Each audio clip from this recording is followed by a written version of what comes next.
kita insya Allah akan membaca kitab fikih.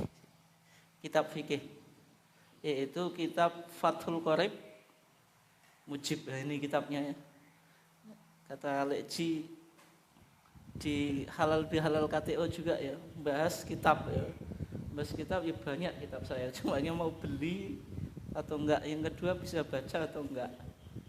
Tapi enggak apa-apa, nanti dibeli murah ya. Mungkin enggak ada 15.000. Nek gak iso maca wis digejimat ya enggak apa-apa. Iya kan lumayan punya jimat daripada enggak punya jimat. Nek kita penjenengan kita putih gak wedi setane, kita kuning apa? Wedi. Meskipun gak iso maca. Nah, jadi di pesantren itu ada trilogi kitab yang diawali dengan Fathah ya.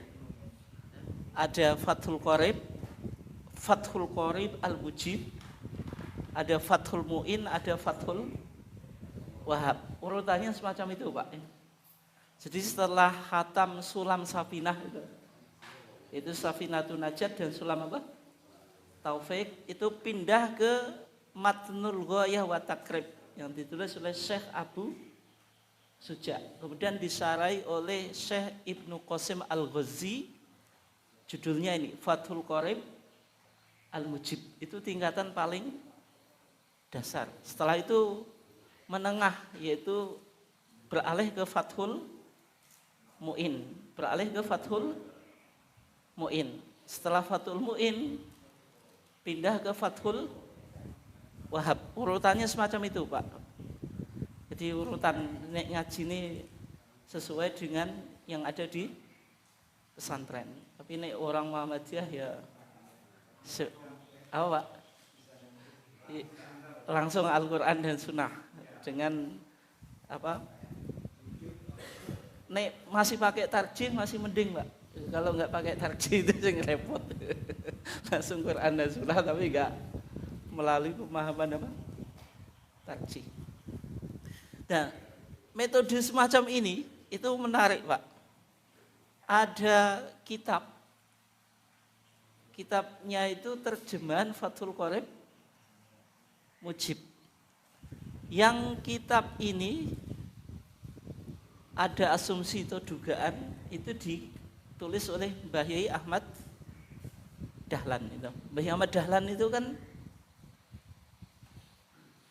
tidak meninggalkan karya tulis itu.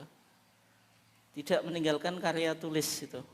Ada beberapa karya tulis yang diperdebatkan sebagai tulisan beliau. Misalnya kitab fikih jilid 3. Pernah kita bahas ya? Si iling tuh gak? Selali gak apa-apa, yang penting wis tau ngaji. Hah? Pernah kita bahas, dipopulerkan oleh Kiai Haji Marzuki Mustamar itu.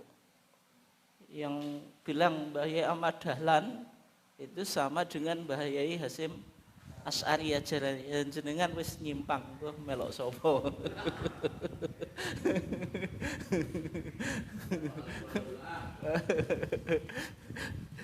Dianggap kitab itu betul-betul ditulis oleh Mbah Yai Ahmad Dahlan, tapi enggak ada bukti, Pak. Ya memang buku itu hanya ditulis oleh Taman Pustaka. Taman Pustaka itu penerbit Muhammadiyah, tapi penulisnya enggak ada di sampulnya, di covernya kalau itu ditulis oleh Mbah Yai Ahmad Dahlan. Demikian juga ada buku atau kitab saya punya itu jilid 1 saja, tapi ada 2 jilid. Namanya itu Fikih Cekakan. Cekak itu. Cekak itu apa? Pendek. Cekakan maksudnya fikih ringkas. Fikih ringkas. Kejawiaken dening Kiai Haji Ahmad Dahlan. Tapi dipublish 1935. Berarti kitab ini reproduksi Maksudnya apa? Kayak bukunya Kiai Haji Raden Hajid yang namanya Pelajaran Kiai Haji Ahmad Dahlan. Punya atau enggak? Ada yang punya, Pak? Enggak, ya, yes, enggak apa-apa. Yang penting punya KTM saja.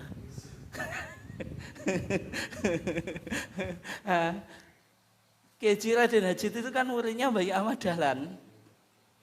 Beliau nulis apa yang beliau dapatkan ketika nyantri atau berguru ke Mbah Ahmad Dahlan selama 6 tahun. Itu ditulis. Berarti itu tulisan orang lain, tapi isinya dianggap ajaran-ajaran atau wejangannya Mbah Ahmad Dahlan. Kitab fikih cekakan itu seolah-olah Mbah Ahmad Dahlan itu dulu pernah menerjemahkan Fathul Qorib Mujib, kitabnya ini ya. Tapi oleh Taman Pustaka 1935 itu baru dipublish. Di situ yang menarik ya, yang tidak sesuai dengan putusan tarjih 1935 itu kan berarti sudah lahir beberapa putusan tarjih. Misalnya apa, Pak? Misalnya apa? Kitab apa? Yang lahir sebelum 1935. Kitab apa? Kitab apa? Ya contohnya Kitabus Shalah. Kitabus Shalah 1929. Ya, Kitabul Iman 1929. Itu contohnya. Berarti 1935 itu sudah lahir beberapa putusan tarjih, sehingga yang tidak sesuai dengan putusan tarjih itu disesuaikan dengan putusan tarjih.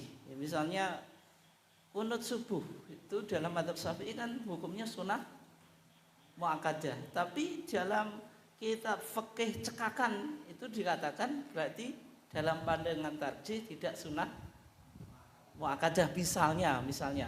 Tapi sebenarnya qunut subuh itu kan baru dihapus 1972 di muktamar apa?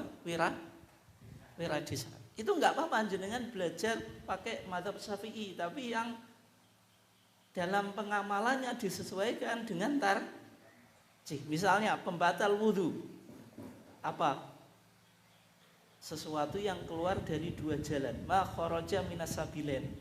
Itu jalan depan dan belakang. Nanti ada menyentuh wanita yang ajnabiyah, yang bukan mahram. Tapi dalam pandangan tarjih bukan menyentuh biasa, tapi maksudnya melakukan jima atau hubungan suami istri. Berarti kita enggak pakai di sini, mengikuti pandangan yang dianggap kuat oleh majelis tarjih, bukan sekedar menyentuh tapi apa? Berhubungan. Tapi yang kita pakai itu, yang kita pakai belajar maksudnya mengikuti madzhab Syafi'i. Ada yang salah? Tidak. Sebenarnya ngaji itu gitu. Kalau tarjih itu kan hanya pilihan pendapat yang dianggap kuat. Ya, jenengan belajarnya ikuti madzhab Syafi'i enggak apa-apa. Tapi dalam beramal mengikuti Alkitab wal Sunnah atau Al-Quran dan As-Sunnah, tidak fanatik terhadap madzhab Syafi'i. Nah, itu yang pernah model pendekatan itu yang ada dalam kitab fikih cekakan atau fikih ringkas gitu. Yang bukunya disandarkan ke Mbah Ahmad Dahlan, tapi itu juga enggak terbukti, Pak. Ya, kebetulan memang yang menerjemahkan Mbah Ahmad Dahlan. Tapi apakah betul atau enggak? Ya alam itu. Itu bukunya dalam bahasa Jawa tapi tulisan Latin. Saya punya, Pak, itu tipis itu. Saya beli mahal juga saking penasarannya karena itu masuk kitab antik gitu. Berapa lembar gitu? 150. Itu sudah saya tawar. Dulu mau dijual 250 atau berapa. Padahal enggak ada sampulnya, cuma sudah kayak sobek-sobek, tapi saya anggap penting, tetap saya beli.